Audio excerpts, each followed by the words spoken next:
pero el racismo, el sexismo, todo se da en el fútbol como se da en otros deportes, como se da en cualquier otro ámbito. En un supermercado, en un bar, en una redacción, se viven las mismas cosas, pero no tienen la misma visibilidad. Entonces, para lo bueno y para lo malo, Totalmente. aprovechemos esa visibilidad para ayudar también a cambiar el resto de ámbitos. La Liga Versus, la fuerza de nuestro fútbol. Un proyecto pionero del fútbol profesional para transformar la sociedad. En este capítulo, Lucía Embomío, periodista, presentadora y escritora, charla sobre la brecha racial y de género y su reflejo en el fútbol con Vero Boquete, futbolista de la Fiorentina, embajadora de la Liga y embajadora de la UEFA para el desarrollo del fútbol femenino. Es un placerazo estar en este espacio de la Liga Versus creado para contribuir a erradicar el odio. Yo creo que a estas alturas, en lo que a igualdad de género se refiere, hemos recorrido un trecho bien importante, pero no podemos olvidarnos de que nos queda un montón de camino todavía por recorrer y de eso vamos a hablar con Vero Boquete. Bienvenida. Hablando de caminos, el tuyo es tremendo, exitoso, pero supongo que tuvo un inicio que no fue tan sencillo ni desde luego fácil. ¿Tú eras consciente cuando eras peque del camino que estabas recorriendo y que estabas contribuyendo a pavimentar con tu trabajo? Para nada, para nada. Para nada era consciente y para nada podía imaginarme esos logros que a lo largo de los años he ido consiguiendo, que creo que son súper importantes y que debemos celebrar y que deben de servir de motivación para seguir avanzando y sobre todo para seguir educando, porque yo creo que en el tema de la igualdad, del racismo, de cualquier cosa es el empezar en la base, el empezar por cambiar esa cultura y esa mentalidad y bueno, yo crecí jugando al fútbol, disfrutando de este deporte, me enamoré desde el primer momento y no pensaba en nada más. Luego, evidentemente, por suerte o por desgracia, mi carrera y la vida te va llevando a una lucha constante, porque creo que al final eso es lo que es mi carrera, tanto a nivel deportiva como mi experiencia de vida en pro a la igualdad. Has dicho una cosa súper importante que es lo de seguir educando, ¿no? Y a veces educar solo con estar en determinados lugares, porque cuando tú eras una niña no estabas pensando en igualdad de género, lo que querías era jugar al fútbol.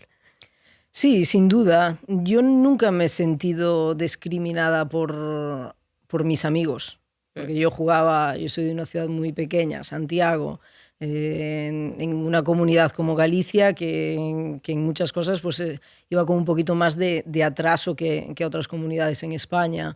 Y yo, pues, las discriminaciones que he sentido era siempre porque alguien más mayor decía algo. Entonces, bueno, yo creo que ahora cuando hablo con alguno de mis amigos del barrio, con los niños con los que he jugado, ellos recuerdan esos inicios y recuerdan, es que yo ahora me acuerdo y pienso en todo lo que tú has tenido que pasar y yo de pequeño pues quizás no me daba cuenta de esto, pero nos has educado a todos.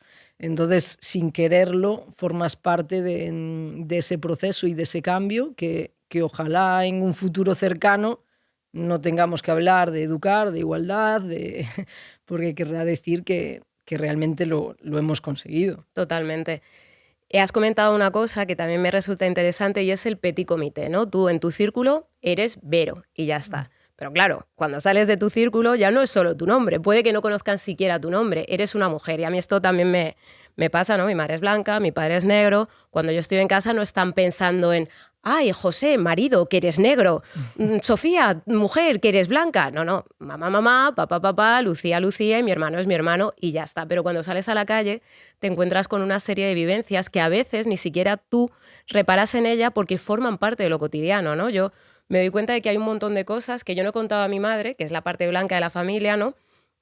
Porque yo tampoco cuento que respiro, pero estaban ahí y que de alguna manera he normalizado, lo cual no significa que estuvieran bien.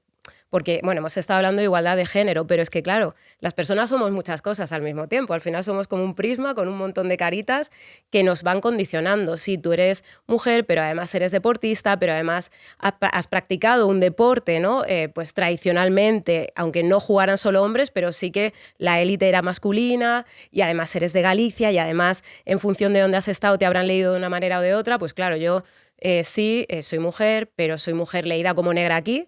En otros contextos, pues a lo mejor me leen como mestiza, vete tú a saber cómo, pero además soy de Alcorcón, con todas las connotaciones que eso tiene también en términos de cómo se nos lee por la clase y demás.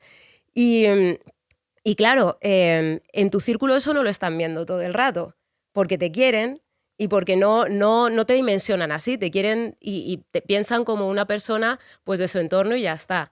Pero claro, cuando sales de tu entorno de confianza, la cosa cambia. Hay una cosa que para mí yo creo que ha desmotivado también, lamentablemente, a muchos niños y niñas que han jugado al fútbol, y son esos padres y madres que son auténticos hooligans en las gradas de los campos de fútbol y que no tratan bien a quienes están jugando, a quien van para divertirse simplemente, ¿no?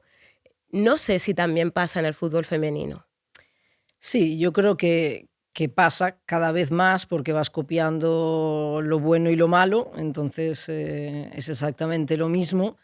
Pero claro, es que al final el problema no es de los niños y las niñas que están jugando y que están aprendiendo, sino es de la gente que está en las gradas, en este caso padres que van allí y se creen con el derecho de decir y hacer lo que ellos o ellas quieren, y es un problema. Y es un problema porque desmotivan y dan una imagen del fútbol y del deporte en general que no es la que a mí me enamoró. Entonces, el fútbol se juega en las calles, se juega en los campos, todos y todas nos enamoramos de este deporte por sus valores, por el divertirte, por el compañerismo, porque en ese campo y en ese momento todos somos iguales, hasta que llegan los adultos. Y ahí ya, pues, todo se enturbia un poco. Hay que darle una vuelta a eso. Hay que darle una vuelta y yo creo y confío que si ahora hablamos tanto de esas acciones que se dan en las gradas, empezamos a educar a los más pequeños, ellos serán los adultos del futuro y ellos tendrán la fuerza y la opción de poder cambiar eso. Entonces, lo importante es que no los perdamos, que no dejen de practicar deporte o que se alejen del fútbol por lo que hace una minoría. Porque realmente, ¿qué pasa? Que el fútbol tiene una dimensión, que el 1% de lo que sucede en el fútbol es el 95% de lo que sucede en cualquier otro ámbito. Entonces parece que eso es todo, pero el racismo, el sexismo, todo se da en el fútbol, como se da en otros deportes, como se da en cualquier otro ámbito, en un supermercado, en un bar, en una redacción. Se viven las mismas cosas, pero no tienen la misma visibilidad. Entonces, para lo bueno y para lo malo, totalmente, aprovechemos esa visibilidad para ayudar también a cambiar el resto de ámbitos. Sabemos que los referentes son importantísimos. ¿Quiénes eran los tuyos? Eran hombres. Eran hombres porque mis referentes, primero en casa, mi padre y mi hermano. Mi padre es entrenador, mi hermano jugaba al fútbol y yo quería hacer lo mismo que hacían ellos.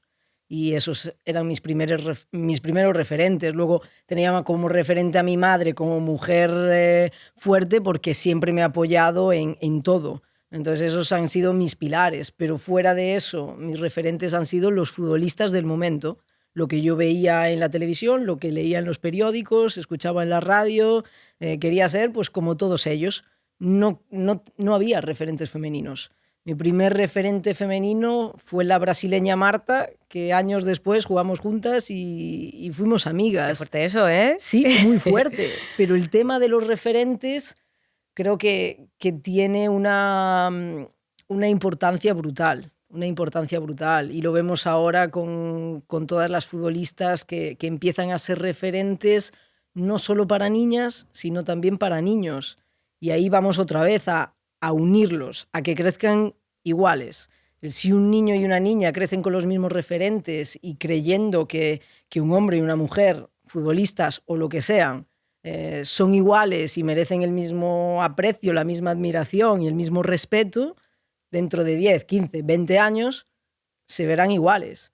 Si empezamos a distanciarlos y tú fíjate en esto, tú fíjate en esto otro, pues dentro de 10, 15 años tendremos a individuos distintos, opuestos, con ideas y mentalidades distintas. Mis referentes en el ámbito de la televisión pues han sido Roxane Dupri, Francine Gálvez, Esther Nguema, Desiree Njambo, Mary Ruiz, ¿no? Ahora Beatriz Duodu. Las poquitas mujeres negras que yo he visto en televisión como periodista, ya sea presentadoras o reporteras. Y me ha encantado verlas y me han hecho sentir, oye, pues parece que es posible, pero no es tan fácil que se abra la puerta, ¿no? Porque parece que es solo simplemente, bueno, pues estudio periodismo y ya está, pero hay datos que son súper importantes porque a veces nos quedamos solo con las vivencias personales. El 69% de los hijos y el 60% de las hijas de migrantes no llegan a bachillerato. Y no llegan a bachillerato por las realidades de las familias migrantes, pues a veces solo está la madre y trabaja un montón de horas y no te puede ayudar con los deberes, o puede que no hable el idioma, o puede que no te pueda pagar las clases particulares. Luego, aparte, está también el hecho de esto, ¿no? De la falta de referentes en los libros de texto, y también hay una desconfianza por parte de un porcentaje del profesorado que no espera nada de ti, ¿no? Que es como, bueno, pues ya está, que te lee de una manera determinada el primer día de clase, y a mí eso me pasó, en el cole no, pero en el Insti, como ya había más población de ascendencia migrante, hasta que no saqué un 10 en el primer examen, que yo era bastante empollona, es como que no te miran con otros ojos. Y eso, que no sé si a ti también te ha pasado, es como que te obliga a no poder partir de cero. Tienes que ser sobresaliente siempre para poder ser considerada normal o para que te den la oportunidad, lo cual no es justo, porque no tienes derecho a fallar. No sé si a ti también te ha sucedido. Dependiendo de qué familia vienes, dependiendo si saben ya de qué trabajan tus padres, ya vienen con el preconcepto de, bueno, esta no es que vaya a darnos mucho, o este es el nivel al que va a llegar, las expectativas ya no van a ser altas. Pero claro, el que un profesor o una profesora piensen así es porque hay algo detrás. Entonces, yo las expectativas o no expectativas que tenían nuestros profesores o la mentalidad que tenían, yo ya no la puedo cambiar, la he vivido. ¿Cómo van a ser los profesores del futuro? ¿Vamos a seguir cometiendo los mismos errores o vamos a ser distintos? Y yo creo que en eso sí que se ha avanzado, pero claro, hay veces que por lo que vemos en la tele y en el día a día, parece que vas a menos. Y parece que se radicaliza mucho más y que es todo blanco o negro y muy de extremos. Yo creo que hemos avanzado, pero que nos queda muchísimo por avanzar. Seguro, seguro. Y ahí está la guerra. Y es una guerra constante, y quien lo ha vivido en propias carnes y tiene esa rabia y esa motivación al mismo tiempo de hacerlo una lucha de vida, pues tendremos que hacer más. Luego yo creo que hay algo que es fundamental, y es reconocer los sesgos, ¿no? Que eso nos cuesta un montón. Yo siempre digo que en España es peor llamarle a alguien racista que serlo. Nos han enseñado que ser racista, machista, gordófobo, etcétera, etcétera, es malísimo, pero no sabemos exactamente qué es tampoco, ¿no? Nos pensamos que ser racista es insultar a una persona o pegarle. Pero hay otras muchas cosas, ¿no? El sistema lo es lo que he contado ahora del sistema educativo, pero que es que esto también te pasa pues, con el acceso al alquiler, por ejemplo, ¿no? Que pues cuesta mucho más para las personas que tienen un acento extranjero, o yo, por ejemplo, que tengo acento del sur de Madrid y me llamo Lucía, si llamo por teléfono todo bien, pero cuando voy, pues milagrosamente ya se ha alquilado, ¿no? Te pasa ahí, te pasa en el acceso también a los locales de ocio, por ejemplo. Está sucediendo también con el acceso al mundo laboral, ¿no? A Igual Currículum ya se ha visto que tiene un 36% más de posibilidades los chavales y chavalas españoles, digamos, de pura cepa, que quienes son de ascendencia migrante. Por suerte ya hay estudios, pero tú no vas a ir con un estudio todo el día, ¿no? en la cara, ¿no? Mira, pues hay estos estudios. No, el racismo está, y tenemos que reconocer los sesgos que todas las personas que tenemos, yo creo, para poder transformar las cosas. Con respecto al racismo, ya digo, es como muy incómodo hablar, resulta violento, dice un amigo, Rubén H. Bermúdez. Tú lo descubriste más viviendo y trabajando en Estados Unidos. Hay muchas cosas que la gente blanca desconoce y no lo vamos a sentir, porque no lo sentimos. Yo lo puedo sentir un poquito y lo he sentido un poquito como latina en Estados Unidos, porque tú allí no eres europea, tú eres latina. Y te lo dicen de una manera despectiva. Y así ya no te gusta tanto. Entonces ahí ya dices, bueno, ¿qué pasa aquí? Ahora la proporción de gente y de mezcla que hay en todos los países europeos y en todos los países en general, que tengamos que hablar de racismo, a mí me parece un insulto a la inteligencia humana. Yo tengo una tía viviendo en Móstoles, madre de 3 hijos leídos como negros. Me parece interesante lo que has dicho de latina. Claro, aquí tú no te nombras, eres como el resto de la población. Si eres blanca, pero no te nombras porque no estás pensando todo el día en eso. Pero cuando te vas a Estados Unidos, de repente, ¡fum! Y eso habla de la raza como lo que es una construcción, ¿no? Desde un punto de vista biológico, pues sí, es una adaptación al entorno, pero en realidad la raza es una construcción que ya te aduzcan una serie de cualidades, que si tienes que bailar salsa, que si eres fogosa en la cama, en el caso de las mujeres negras, que si pin, que si pan, todo eso es lo que tiene que ver también con el racismo. El caso es que mi tía decía que la raza es como el polvo.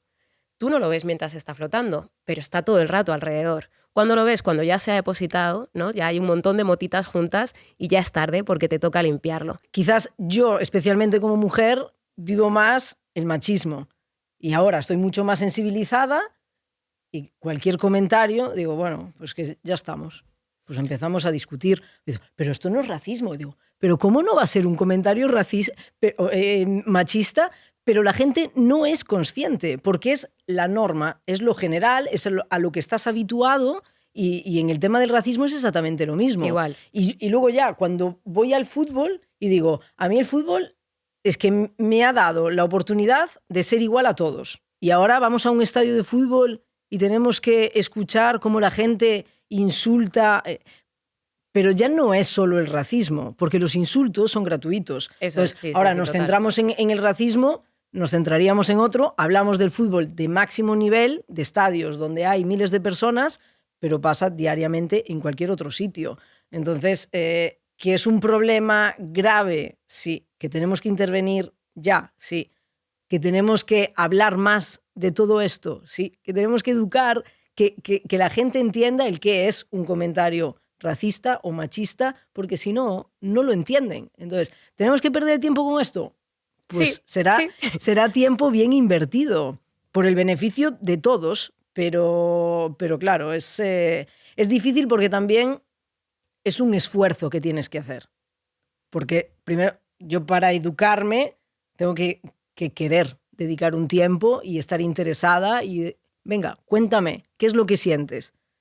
¿Por qué esto no te parece bien o por qué esto no te gusta o por qué insultas o por qué haces este comentario? ¿Te crees? Pero esas conversaciones incómodas en algunos ámbitos no son fáciles de tener y entonces lo vas dejando y los problemas siguen estando ahí. El polvo.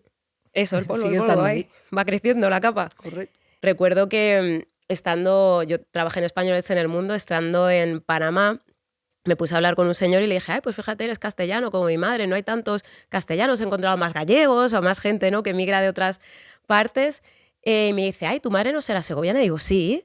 ¿De tal pueblo? Digo, sí. ¿Tu padre ha sido maestro? Sí. Digo, ay, pues, ¿les conoces? No, es que llegó hasta Valladolid que había una de tal pueblo que se ha casado con un negro. Entonces, estos referentes de proximidad son fundamentales para que podamos pensar que podemos llegar a hacer, deshacer también, ¿por qué no?, ciertas estructuras. ¿Cuáles han sido los tuyos? De cercanía, yo empecé a jugar en mi ciudad y había unas chicas que jugaban al fútbol. Entonces yo jugaba, hasta los 15 años jugué con los niños, pero yo sabía que había estas chicas de diferentes generaciones que jugaban. Entonces, bueno, ellas no es que jugaban a una categoría o que eran profesionales, pero ya el que fuesen más mayores que yo y que jugasen al fútbol, eso ya me daba una esperanza. Y durante toda mi carrera, a mí siempre me ha entusiasmado el conocer las historias de mujeres, en este caso como la de tu madre. O sea, la de tu madre no tiene nada que ver con el deporte o con el fútbol, pero me parece alucinante. Y en todos los ámbitos hay mujeres como esas, que se desconocen, pero que cuando las conoces, cuando las escuchas, cuando un familiar o un amigo te habla dices, hombre, pues te da esperanza, te motiva. Y yo creo que eso es también lo que yo he intentado hacer e intento hacer siempre que vuelvo, por ejemplo, vuelvo a Galicia y hago un montón de visitas a colegios, a clubes. Y siempre, en esa conversación siempre está que yo soy de aquí, que he nacido aquí, que no he nacido en Chicago o en Pekín. O sea, yo soy de aquí como vosotros. Nací aquí, jugué en el equipo del barrio, vine a este mismo colegio y de aquí ha sido mi carrera. Y yo pienso en mis inicios y quizás no he tenido esa charla. Por eso muchas veces me pongo a pensar y digo, ¿y de dónde me viene esto? Y me viene de mis propios inicios, del ver como con 5 años, cuando entro en mi primer equipo, hay una regla federativa que prohíbe a las niñas jugar con los niños. Entonces yo con 5 años voy a entrenar y voy a los partidos y tengo que estar sentada en el banquillo porque alguien que en teoría tú esperas, una gente que está aquí arriba, que piensa, que tiene muchos más años que tú, que han estudiado o no, pero que han decidido que lo mejor es que las niñas no jueguen con los niños. Entonces, claro, yo creo que desde ahí, desde ese inicio, te sale pues esa rabia de querer cambiar las cosas y de hacerlo a mejor. Que cuando yo era pequeña pues no venían a darme charlas y a visibilizar esas historias femeninas, pues ya lo hago yo. ¿Miramos el futuro con optimismo? Sí, yo soy muy optimista. Yo creo que antes estábamos peor y ahora estamos mejor. Creo que ahora me encuentro con mucha más gente, mucho más concienciada en ese cambio, con muchas más ganas y más fuerza de querer hacerlo. Por momentos veo mucha más unión, que creo que al final cuando esos grupos se juntan es cuando se producen los cambios. Claro, habrá otros grupos y otra gente que se une para lo contrario, de ahí a que muchas veces pues, nos estemos polarizando. Pero yo creo que claro, si pensamos en los años 60, 70, ahora se ha mejorado.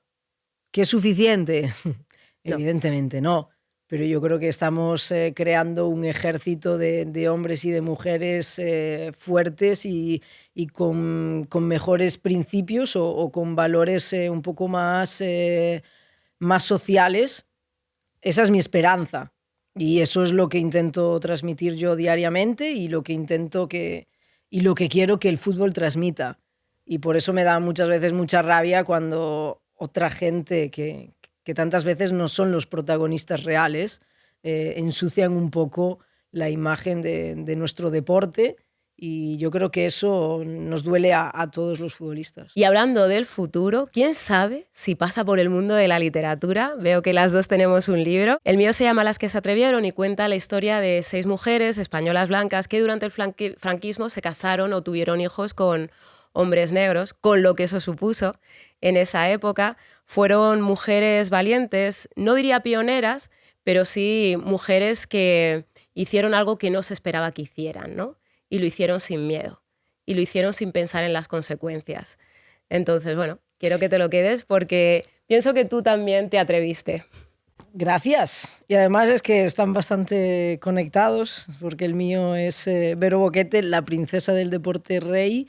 Evidentemente es mi historia desde mis inicios y unos inicios también de algo que no era lo normal, no era lo habitual y donde la gente pues siempre tenía algo que decir, algo que opinar y sobre todo piedras que poner para tapar un poco esa pasión y ese sueño de poder ser mujer y futbolista profesional.